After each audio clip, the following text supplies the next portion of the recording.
Welcome to Kids4Kids Webinar series celebrating 10 years of empowering kids. I'm Mabusi from Kids4Kids, a local charity serving children and youth in Hong Kong. We believe in the power of change and that everybody can be a change maker. This is the first webinar celebrating our 10th anniversary, and we are honored and excited to have two change makers, both spending a great deal of time making an impact and difference in the Hong Kong community.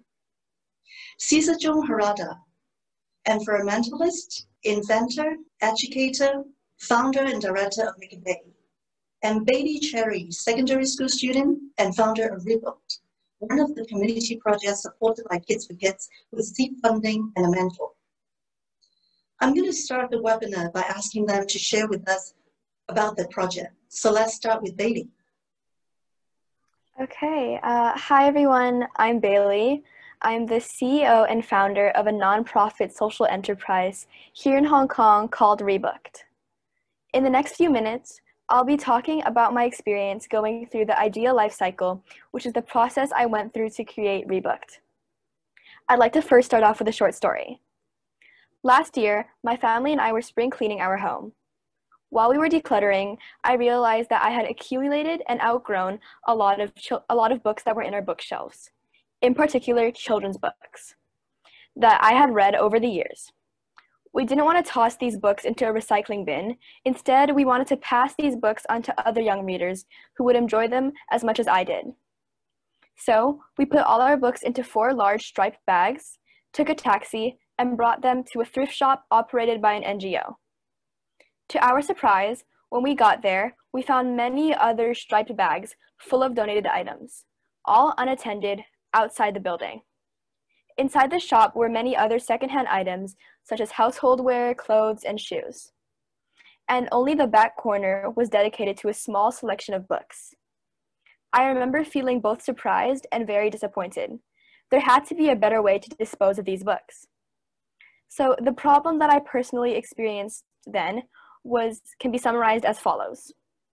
First, I believe that many people, like our family, are interested to pass on books to others, but are not aware of their options. Where can they bring their books, and how does it work? For my family, who have been living in Hong Kong for 14 years, we had heard of thrift shops and organizations that have annual book drives. However, we weren't aware of a convenient, eco-friendly, and sustainable way to donate kids' books all year round. On the other hand, if anyone wanted to access secondhand kids' books, where would they go? Brand new children's books can be quite expensive. In addition, I observed that there is a growing interest for recycling and living a zero-waste lifestyle. We knew of a few secondhand bookstores around town, but none focused specifically on kids' books. Where do parents go if they want to look for secondhand kids' books? I also wondered, was there an online shop in Hong Kong for secondhand kids' books? Although I felt very strongly about my hunch and initially observed a potential opportunity to fill a need, I had to validate my assumptions. So I went online again and I researched on recycling in Hong Kong, bookshops, and e-commerce in general. I also conducted a very simple survey among our family friends.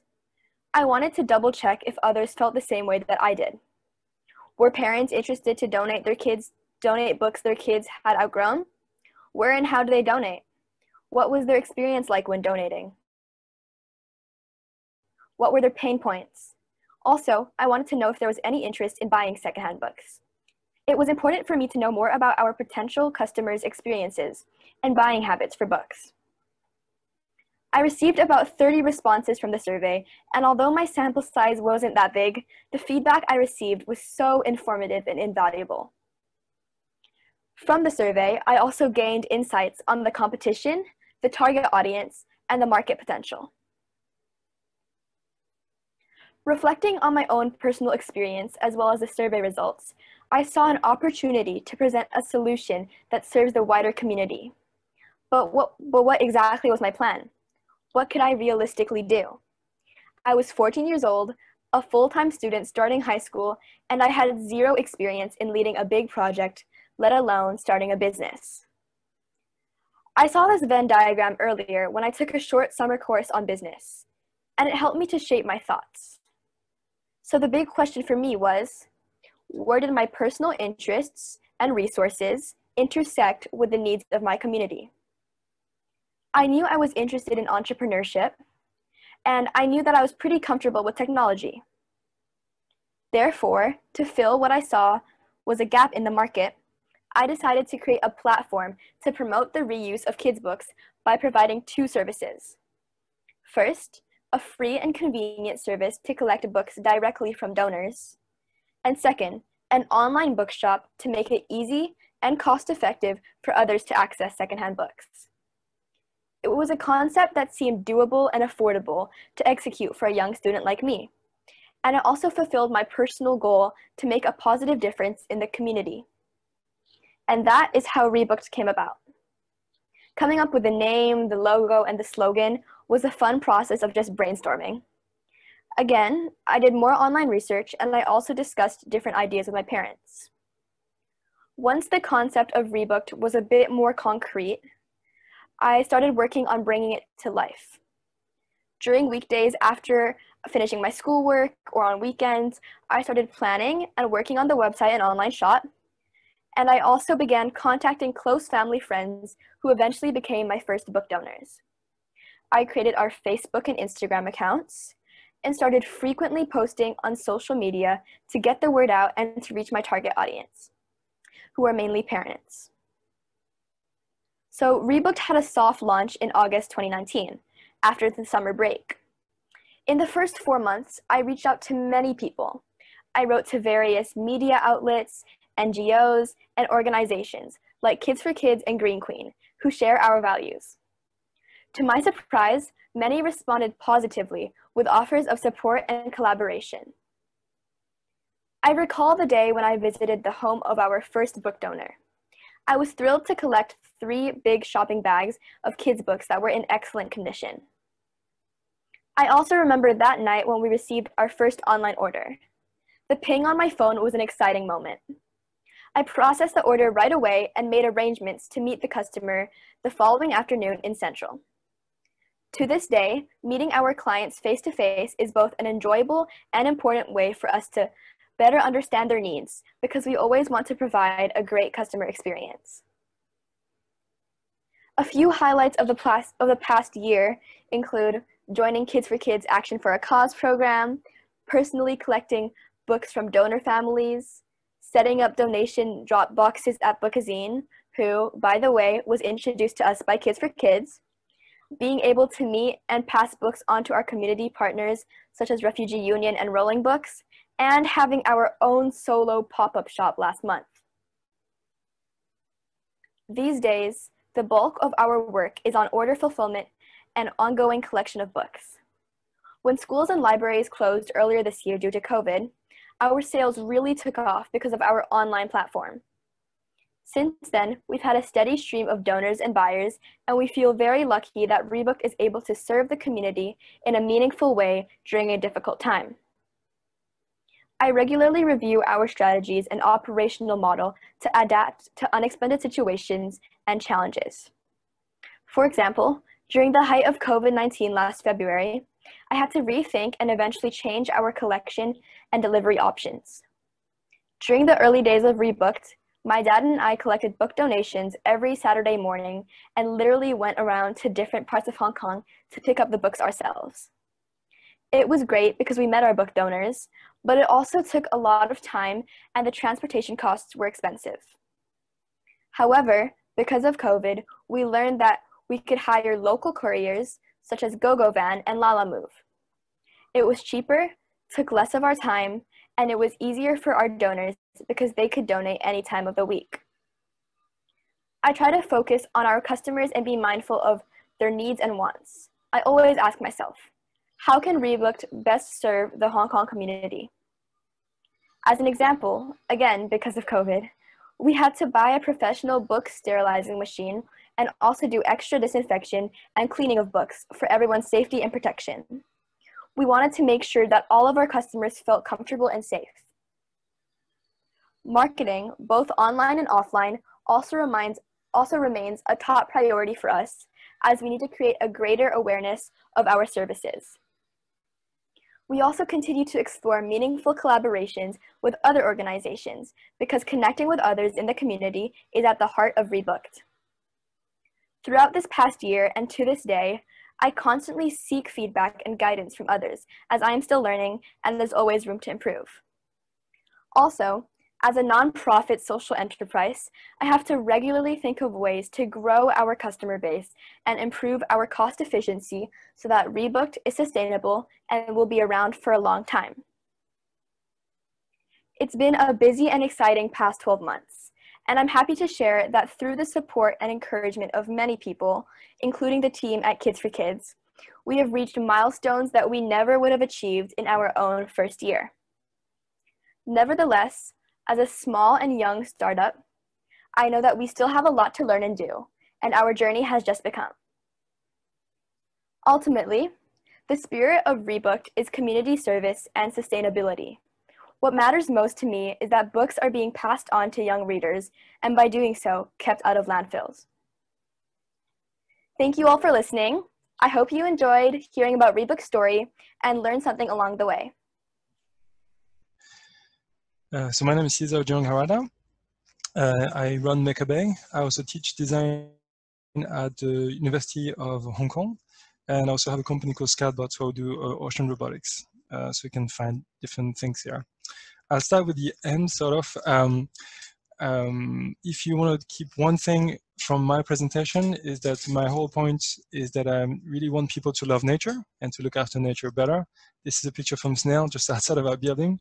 And this is my 3-year-old son in the middle who's looking at the snail for hours and hours, and they're making like clay models of snail and asking to watch YouTube videos of snail and so on. But I have 10 minutes, so I will tell you a little bit different projects that exemplify this. So the first idea is that I'm very interested in environmental justice. Back in 2010, I was based out of Nairobi in Kenya, and there was a large oil spill that happened on the other side of the world, in the Gulf of Mexico. Thousands of millions of animals were killed, and I was a researcher at MIT for a while on this topic. But after some time, I felt frustrated to be a researcher in university and not to do things on the ground.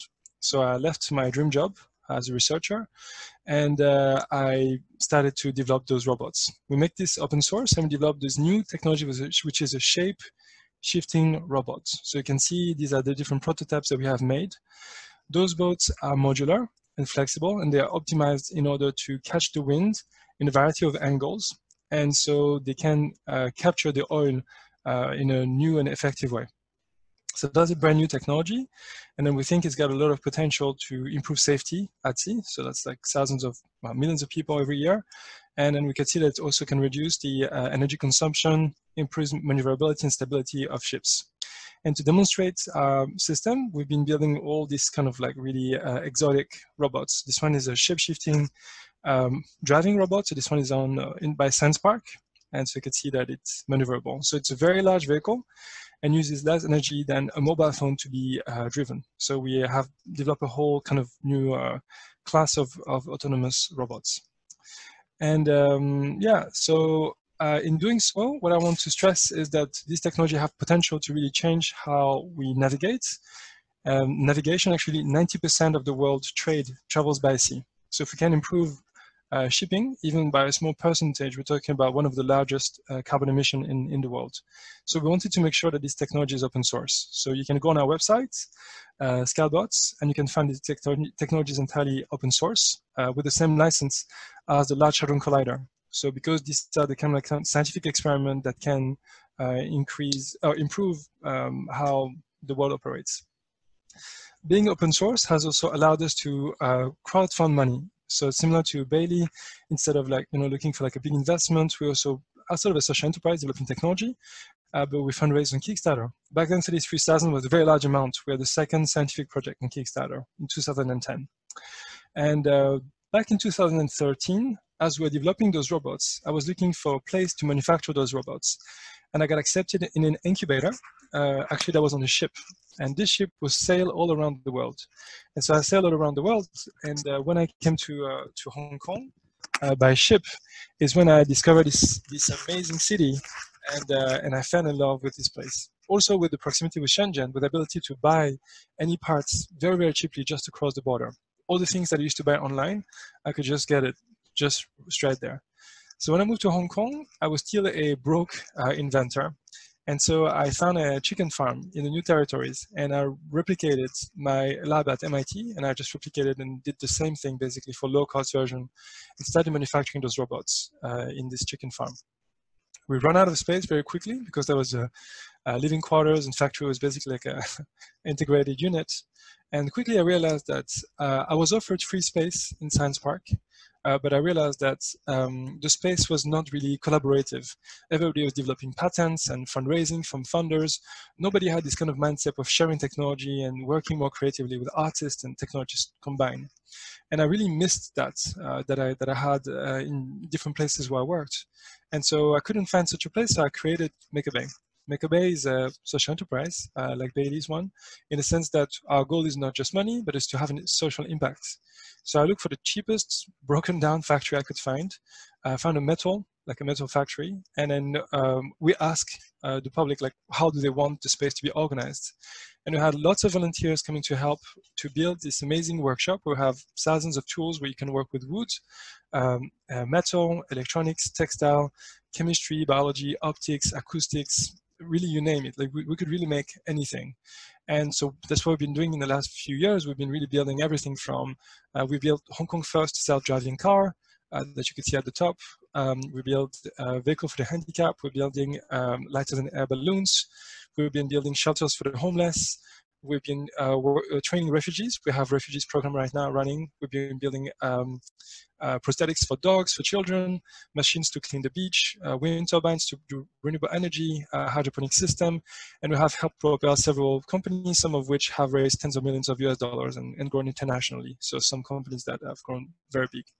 But what we are most proud of is that actually we've also grown into schools at the bottom right. We have built several makerspaces in schools, so we have helped school to become, quote unquote, more innovative. And we are now offering this package of like hardware, make a bench, in-person training, online community, and connecting with a nonprofit to have more impacts. And we have grown from having one branch in Yaotong originally to have a large factory in Chunwan. And we are partnering with the youth center, and we've transformed youth centers in makerspaces as well. So now we have 8 places we can find MakerBay services. And last year, the Cambodian government asked us to run some of the incubator as well in Cambodia to do innovation in agriculture. And now we are working with the Cambodian government to build the largest innovation hub in Cambodia, in Phnom Penh, that we hope to open in the end of the winter. I want to tell you one project in particular that is representative of how we work.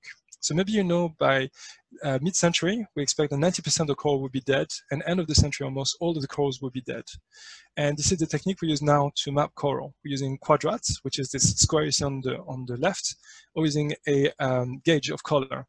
But this is very slow, dangerous, and very expensive. So with kids, the age of Bailey, we want them to learn about innovation. We need more people like Baileys. So I asked the students, let's read the best scientific papers and find what is the state of the art, and let's do better than that. And so the students come up with a lot of ideas, they do all sorts of sketches, and immediately we start hacking. We take apart electronics. The students that don't know electronics, they learn on the spot by doing. They learn about the optics and the lighting lasers, and they build a device that test in the sea. We tested this device, it was very successful. We presented it at the top core researchers in Hong Kong at the SWIMS Institute, and they validated it and we documented it online. And then we have all the students, so master students raised a grant with HKU, and we take 12 students to the Philippines, and we build more advanced robots. We replace the diver with a diving robot, and then we basically like cycle around, take thousands of pictures with our robots, and we make very high resolution maps of coral and 3D maps of the coral, like the one that you see, so you can zoom in and rotate the coral. And now what we're doing is that we're training young people, AI, to identify coral. So we label thousands of pictures of coral, we work with local scientists, and then we basically can recognize coral in real time or create large, high-resolution maps. Everything is open source again, and we're trying to be 100,000 times more better than what's currently happening in terms of like coral science. So the point I'm trying to make is that we need to develop technology to save or to protect nature because we have too much that destroys it. And the imagination of kids combined with the knowledge of adults is how we can make that happen, I believe. In that sense, kids are more important than adults because imagination is more important than knowledge. So what we want to do is to really get adults and kids to work together to do something that's impactful. And that's what we call impact invention. And that's kind of our bread and butter. We're trying to advocate for that. So thanks a lot for inviting me. I admire what Kids4Kids is doing, and then we hope that we can collaborate more with kids because they are not the future, they are the present, and we need to work with them right now more effectively. Thanks a lot. Thank you so much, Cesar. It's really nice when you say the kids and adults working together, precisely why we have the two of you in our panel today, 14-year-old Bailey, and then you're in your 30s. But you're both actually doing a lot of great things and trying to make an impact in the community. And when we were talking earlier on, I know that each of you has actually a lot of questions that you're dying to ask each other in the process of this idea life cycle, the different stages and the challenges that you face. So I'm going to let you actually do a little bit of conversation between yourself. And Bailey, I know you already have a few questions for Cesar.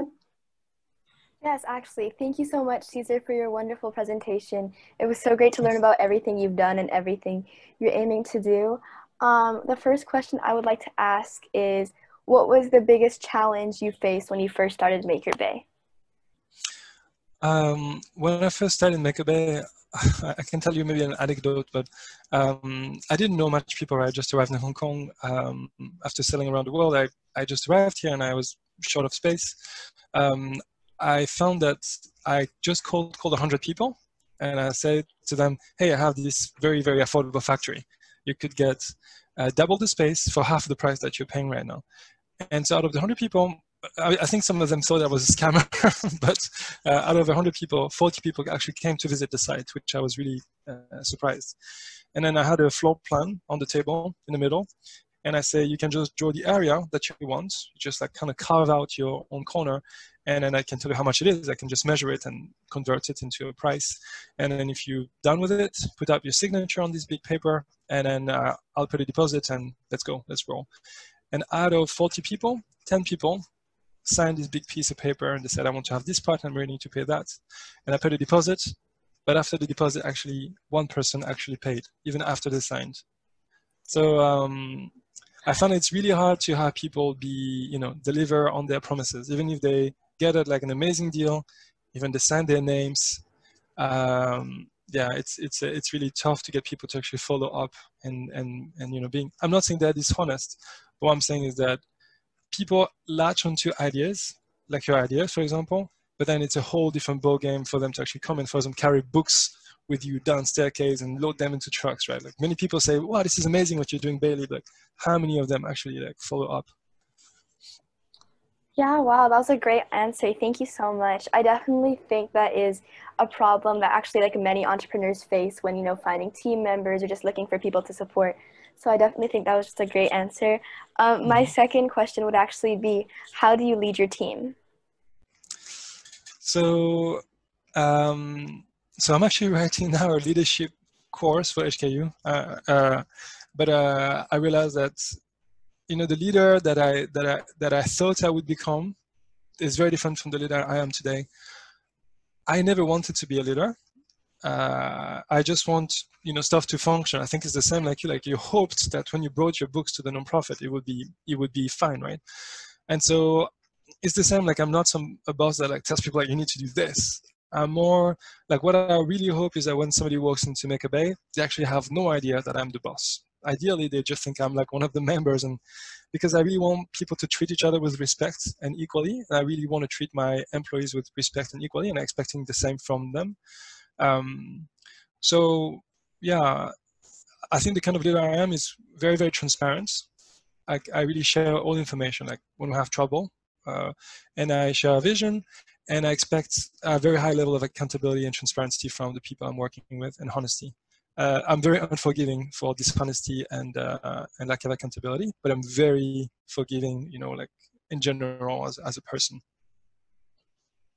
Great, thanks so much. I'm actually going to use that advice in the future leading my team.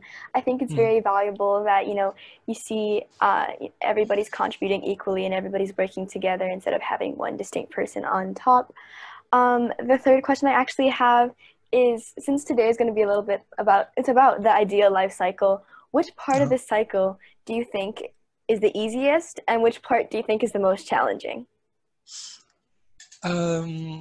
So I think it depends. It really depends for everybody. For example, I have people in my team who really don't like to be part of those brainstorms and just like to you just tell me what to do and I do that. I'm more somebody. I'm a very creative person. I never wanted to be a businessman, but now I run several businesses. So I have to deal with it. My favorite part is running brainstorms. And when people come up with great ideas and great plans for executing those ideas, what I love the most about it is my mind goes like 100 miles per hour. So I come up with like thousands of ideas in an hour. But for me, the best time is when other people will come up with ideas and then they take ownership. For me, an idea is it's kind of worthless because there's so many ideas. But it's when people are I can see in their eyes that they think that this is a good idea and they get a sense of responsibility and the weight that it takes, and they commit. And this transition is that's what I love the most, is when people are this is great, let's do that. That's the moment that I love the most. Okay, great. Thank you. Yeah, I totally agree with what you said about, there's so many ideas, but you really just need to take ownership of it. And actually, my final question for you would be, what has been the most rewarding moment in your career so far? For me, I would say, so there are many of them, but I would say what I found the pattern is typically with our clients or even with our staff is when, they come and at the beginning they think I don't know anything about woodwork, or I have no creativity, or I am terrible at sewing, or I have no skills, or I don't know how to code. And then we get them trained, and then they are empowered and they're changed, they become more self-confident. Or even some of them, they start bigger company and they start to hire people, they start to raise capital, and you see them transform as people. It's not the money they make, but just the kind of self-confidence and pleasure that they have in their work. That's the best feeling when you see a little girl that says, I can't hold a hammer, and then she ends up building a gigantic house, and you can see that she's proud and she's going to pass that on to other people. That's the best feeling. Okay, great. Thanks so much for that answer. It's really actually heartwarming what you said about just seeing the change and the shift in people's mindsets and enabling to do things that, they normally wouldn't do. Yeah. I think for me, the image that always comes back to my mind, this little girl, she's very pretty and she had nail polish, and she was telling me I'm a girl, I can't use a hammer. I'm just no, of course, no way, I'm not gonna let you out of this room until you're a master hammerer. and she became, and yeah, anyway.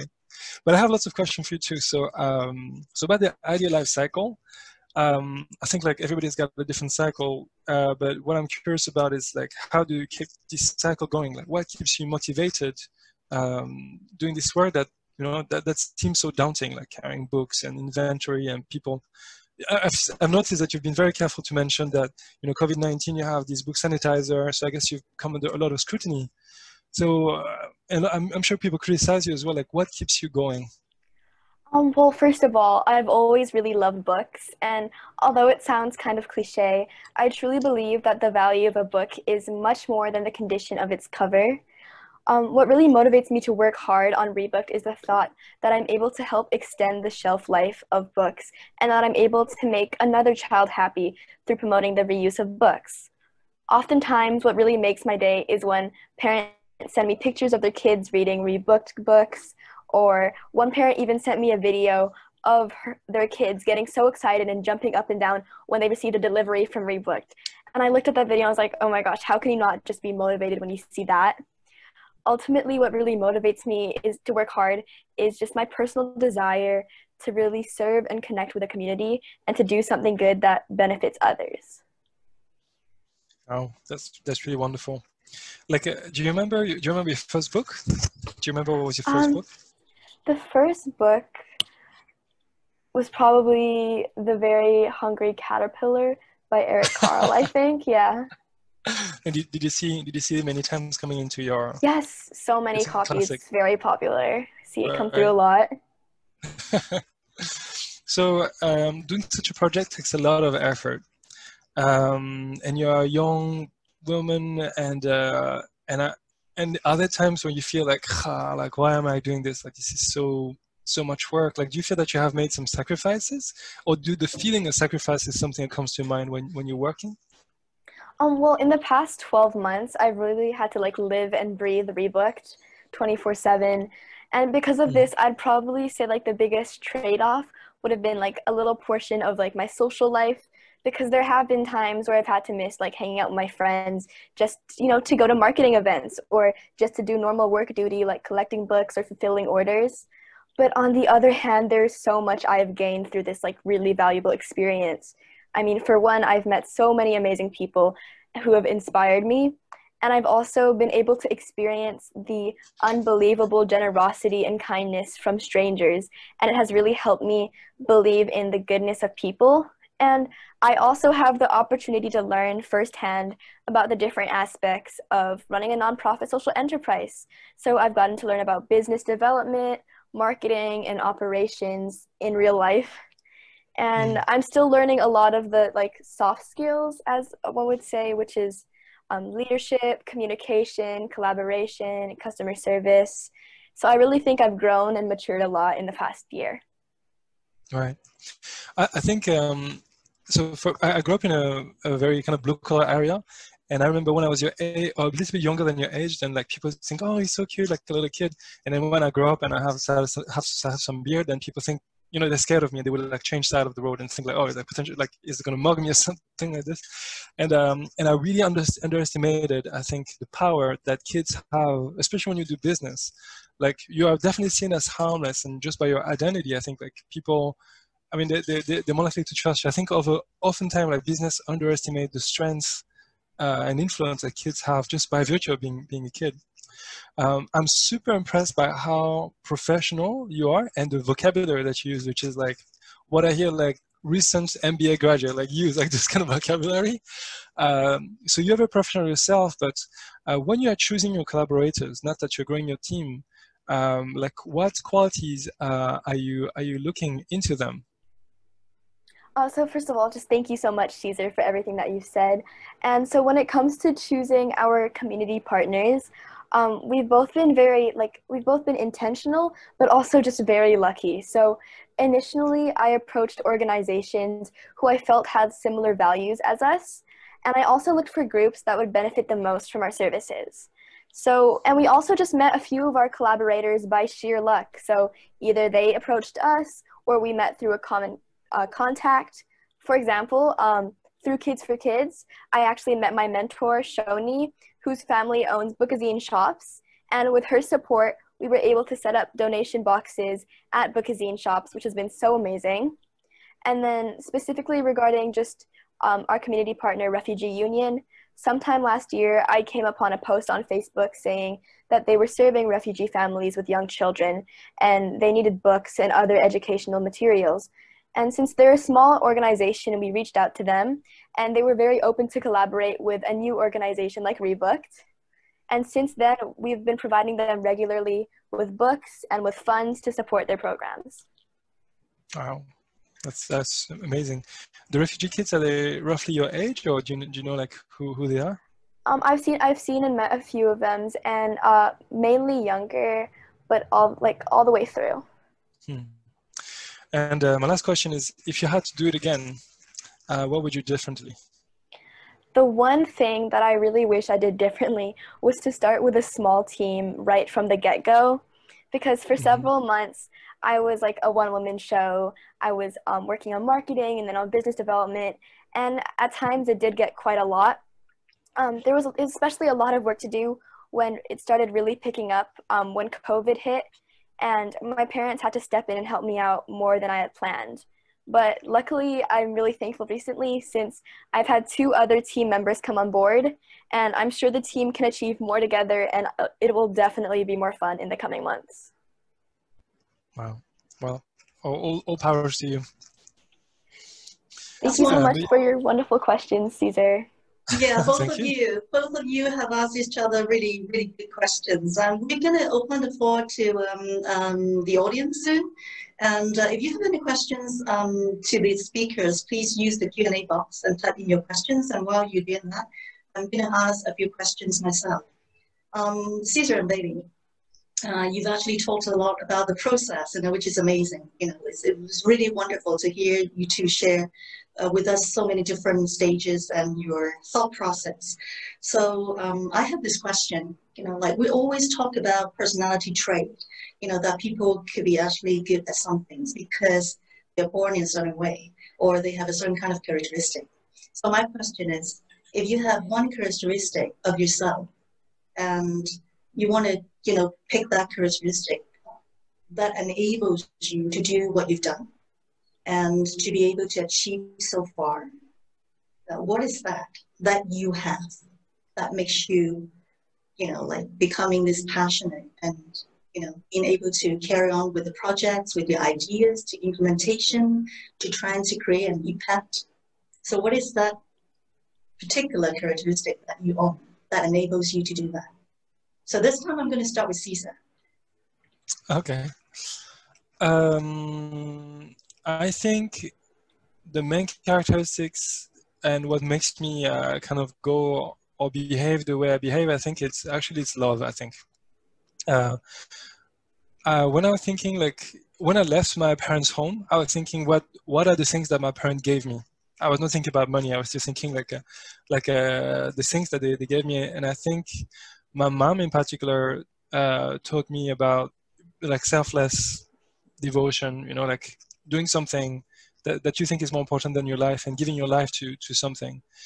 And for me, I devote my life to actually the ocean. That's why I'm so into ocean technology. Collaborating with people is a necessary part. I love people as well. It is a necessary part for me to achieve that goal. So yeah, I would say it's like endless love. That's really nice. What about Bailey? I think if there was one personality trait that I'd really, you really need to be an entrepreneur, it would be commitment and having like a sense of commitment, because there are times when things either don't go as you planned or don't go as fast as you planned, and there are times when you have to sort of set aside your other priorities and your other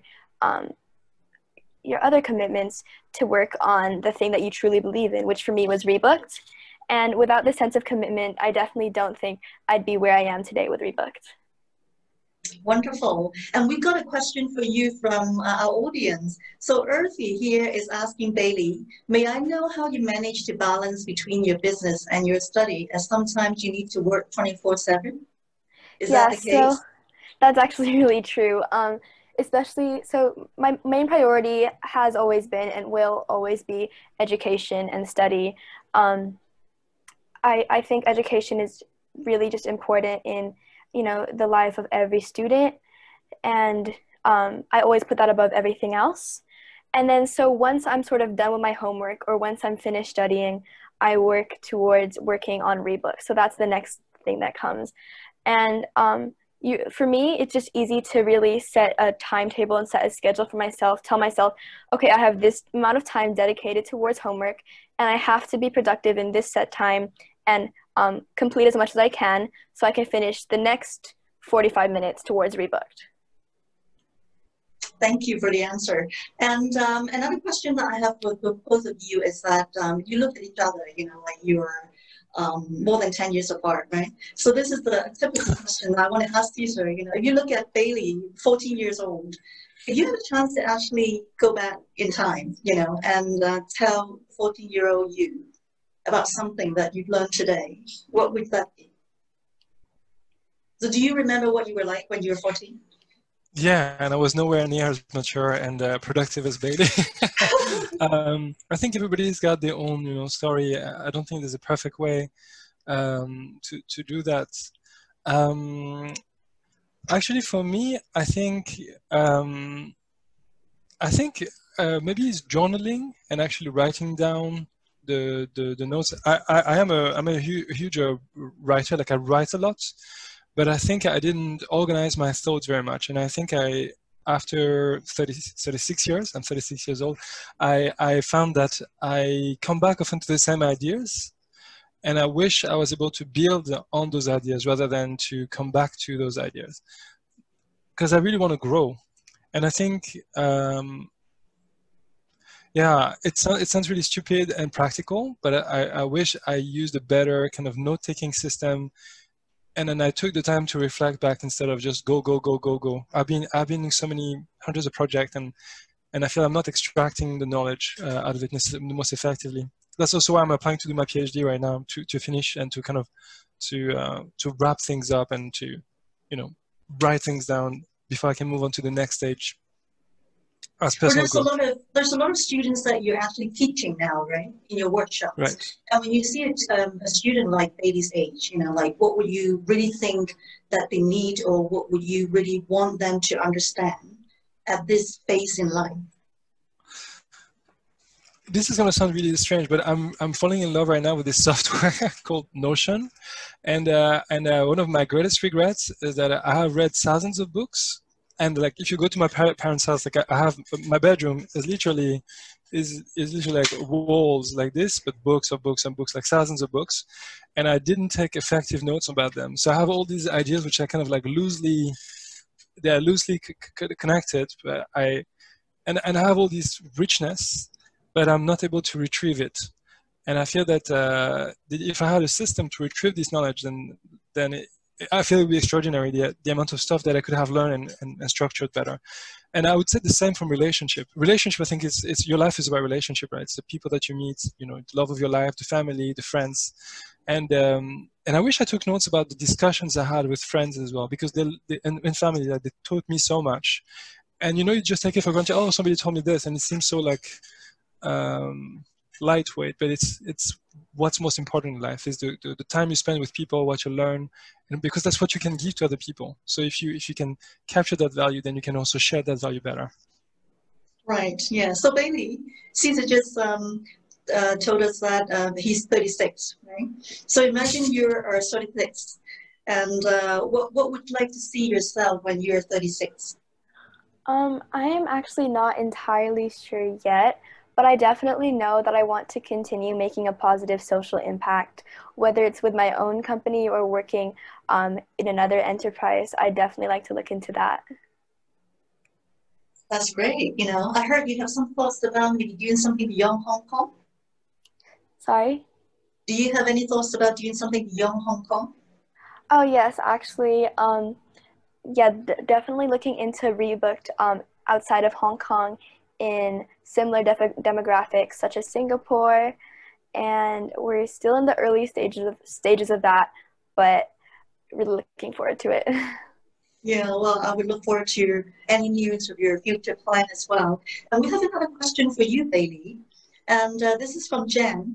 What will you do if a person hates reading? And then how do you actually convince that person reading is good, and then you're going to suggest them to use Rebooked or to take advantage of that service? I think I just have two big tips. The first one being really look around and really try reading different types of either genres or books. I know that some people don't enjoy reading long novels, but perhaps enjoy reading short stories or graphic novels or poetry, or even sort of smaller nonfiction books. And that's really how what my suggestion would be, just to look around and look for things that interest you and just try new things and try different types of books.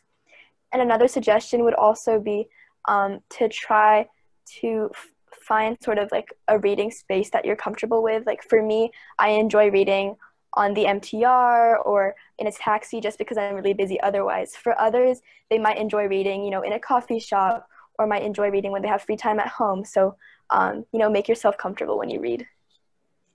Thank you. Actually, I would add to that. I would add to that, like, to also try writing. because actually I think we when we read, then it's like, oh, this is not so interesting. But then if you start writing, then you realize how difficult it is to write correctly. And then when you read other people, you realize, wow, actually this is really well written, and they can take me to this like whole amazing imaginary place, or they can convey like something very specific and technical. So I think writing is an antidote to not like appreciating reading, because you realize the work that goes into it is going behind the stage. Yeah, and we have a question for you, Cesar, from David. Why do your robots swim like fish, and what are the scales for? Pardon me? I didn't understand, sorry. Why do your robots swim like fish? What did you do to make it swim like fish? Oh, sorry. So the robot don't really swim like fish. Actually, my students just broke the world record of world fastest swimming fish. But I'm not in the business of fish swimming myself. My students are. But what I'm doing is I'm controlling the shape of the hull. Actually, 2 years after we developed a technology of a shape-shifting hull, Boeing and NASA are starting to use that same technology for the future of airplanes. So it's projected that in about 5 years, you will have shape-shifting wings on normal airplanes. So the idea is that you don't swim actively, you change and you correct slightly the shape of the hull. So you just change the aerodynamic, the hydrodynamic profile of it. So you can control better the trajectory, reduce vibration, you have less moving parts inside, it's just more economic, more efficient. So you will see this technology in the airplanes in the next 5 to 10 years. Oh, that's really great. That's really amazing. Yeah. And then there's another question for you, Cesar. Do you have any advice about starting a Makers Workshop business? Any advice about starting a Makers Workshop business? A Makers Workshop business, I will tell you, in Hong Kong, and I think in a lot of places, is not a good business in terms of like money you can make, because the people who are your clients, like say blue collar workers, like engineers, they need a lot of machine, they need a lot of space. It's noisy, it's dusty, produces lots of waste. So actually, it's very expensive to run. But paradoxically, those people who are from those socioeconomics actually don't have much money to spend. If you compare to the co-working space, like marketing people, business people have a lot of money, but they just need a computer and an internet connection and a coffee machine. So like running a co-working space is extremely difficult. It's very competitive. Running a co-making space or like a maker space is incredibly difficult. We're one of the very few maker spaces in the world that are profitable. Furthermore, we're the only that I know that is both profitable and focused on social impact in the whole world. So it's extremely difficult, but it's definitely worth it. Okay. Well, thanks a lot for both of you for your answers. I think we're going to stop here for the Q&A. We could come back later, if you guys are, okay to stay for a little more time. And now I'm going to invite Michelle Lai, founder of Kids4Kids and a Shocker Fellow in Hong Kong, to say a few words. Michelle, please. Hello, Cesar. Hello, Bailey. Thank you so much for your sharing. You didn't see me earlier, but throughout 1 hour, I'm smiling here. Like you, Cesar, I didn't start out Kids4Kids thinking that, hey, I'm going to do this and I'm going to be a leader because I want to be, leader of this organization. And like you as well, I actually prefer to be a volunteer and just because I think that's when you hear and see and observe the most, like I'm wearing my t-shirt here. I'm a Kids4Kids volunteer. As you can't really see that. But yeah, so, I think everything that you guys said, the values, all that, it all resonates very much with who Kids4Kids is and why I started Kids4Kids 10 years ago. And it has been a journey. And I must say that Bailey didn't share, but actually we didn't know. But last year when Bailey came to pitch at our Powered by Youth Forum, only then did she say, did you know that I also participate in one of your other programs when I was in primary? It was a writing competition. And she was one of the winners. And no, I didn't know Bailey then. I just thought I met Bailey last year. So and one thing that Bailey said was that it gave her the confidence that she could do something. could do something more. And I'm so glad that Kids4Kids could do that for students like Bailey and to many, many other students as well in Hong Kong. And if I want to say a little bit more about Kids4Kids, it's all about also what you just said, Cesar, imagination.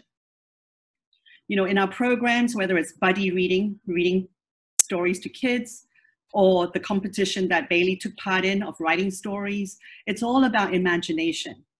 And I do agree that imagination and knowledge from the adults, the mentoring like Bailey mentioned with Shoni, the mentoring that we provide with Action for a Cause, that we can help as adults to bring these ideas and these very imaginative and sort of on clean white sheet of paper kind of ideas without boundaries by these kids. So, as I said, I was nodding away.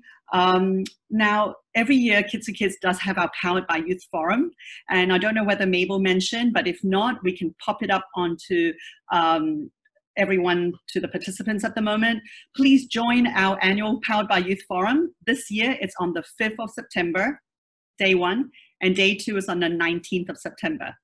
And like you guys, because of COVID and a few other things, we've had to make it go online this year. But we promise it to be exciting. And we promise that on day 1, we'll have lots of speakers and facilitators. And on day 2, you can come to pitch like Bailey did last year as well. So, the belief at Kids4Kids is that you are never too young to change the world. And honestly, the world is with the kids now.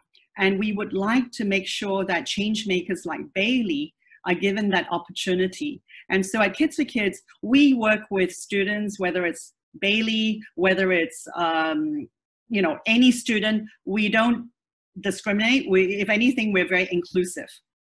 So we would really encourage that all students, whether what gender you are, where you're from, it doesn't really matter, because if you have an idea, we would like to help you bring it to life. So I'm speaking here to the attendees on this webinar who are students who are thinking, well, how can I do what Bailey does? How can I do what Cesar does? You can, because it all starts with one idea, but you just need to make sure that you persevere, because honestly, as you've heard from Cesar or Bailey, it's not easy. It's a lot of hard work.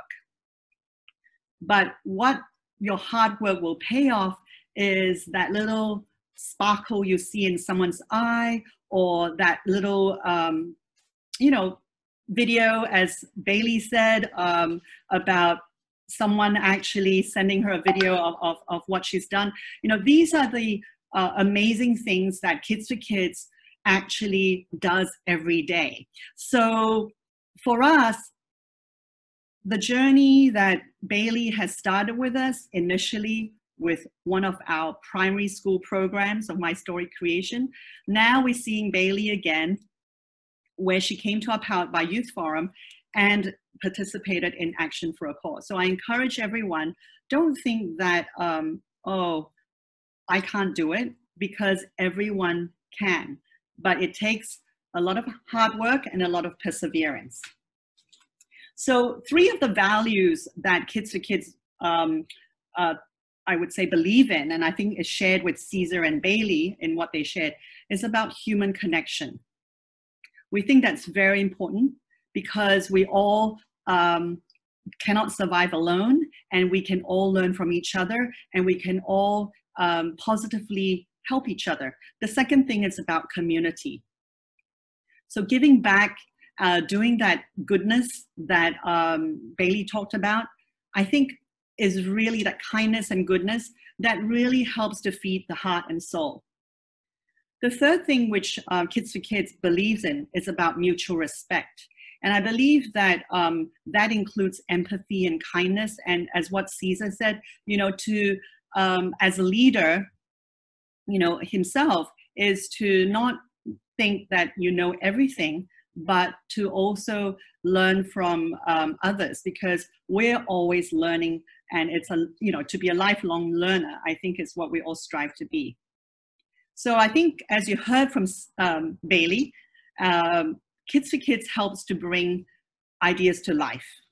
And to give her real life skills now at this young age is so important.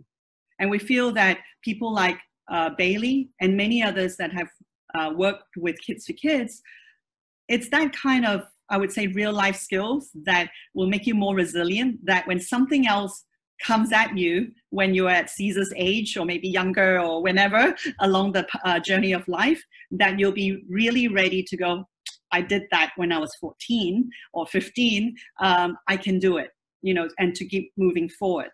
So I think the last thing I would like to say is that it is our 10th anniversary celebration this year. Mabel has that on the back of her screen, and we are celebrating.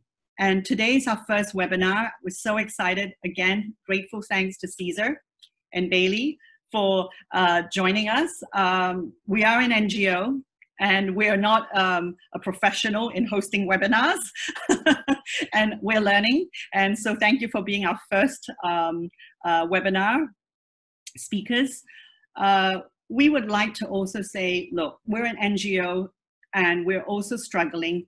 We're also trying to, despite all this situation of online school and everything else, we're pivoting and we're trying to find and continue to find ways to engage with and empowering kids. So, you know, if you're able to, please do support us in any small way.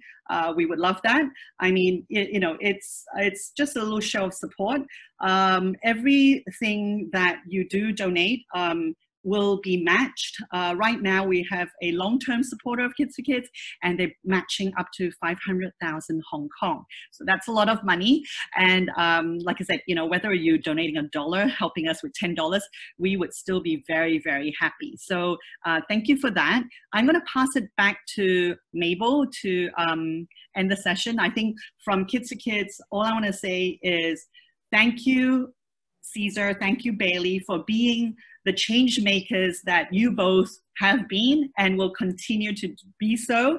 And I hope that you today will inspire lots of other people. The attendees today, I feel, and I know some of the people on the names there, they are joining as a family. So they've got younger kids, they've got the parents with them, and I know that what you're saying today, they're gonna go, oh, I'm 10, and when I become 15, I would like to do what Bailey has done. Or to Cesar, it's like, so writing is important, or, you know, reading books and things like that. I think, you know, what you guys have said today has been really wonderful advice, and I just want to say thank you again. So over to you, Mabel. Thank you, Michelle. Thank you very much. Thanks so much.